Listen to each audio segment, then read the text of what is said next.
Greetings folks, Daniel Wickwire here, and welcome back to Monster Bytes, where we discuss various facts and trivia about kaiju and monsters in all forms of media. Godzilla Games Part 5? Godzilla Games Part 5.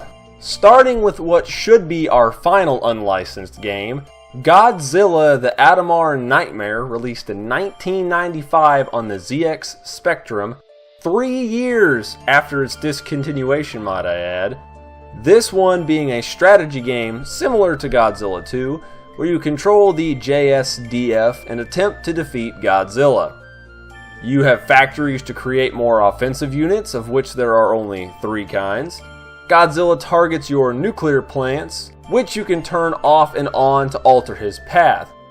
Looks to be a pretty simple game, but if you're a Spectrum fan, you might enjoy it.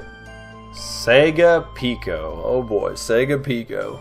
No, we haven't done that one yet. So our very first Goji game for the Sega Pico is Godzilla Heart-Pounding Monster Island, released in 1995. Oh, by the way, the Pico is an educational console, powered by the same internals as the Sega Genesis/Mega Drive.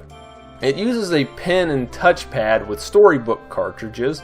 Knowing that should give you an idea of what you can expect from this game. You have several pages with different kaiju and activities. You click on various objects on the screen and they will react differently. There are 27 kaiju, one of which, named Yongazi, is original and is the first video game appearance of Udoko, or the giant octopus, which I probably pronounced that wrong. Not much into educational games myself, but this may be up somebody's alley. Moving right along to another Sega game, Godzilla Giant Monster March, released in 1995 for the Sega Game Gear.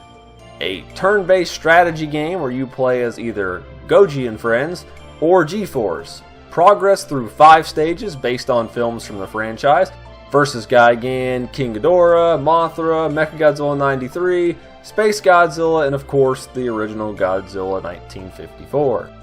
When 2 units come within range, it changes to a 2D style beat 'em up. Of course, the monsters in the game are what you would expect, with G-Force being comprised mainly of military units.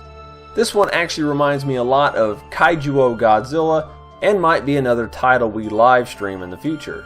If you have a Sega Game Gear, you might consider grabbing this one. Godzilla Archipelago Shock for the Sega Saturn, also released in 1995, and yes folks, yet another Sega game.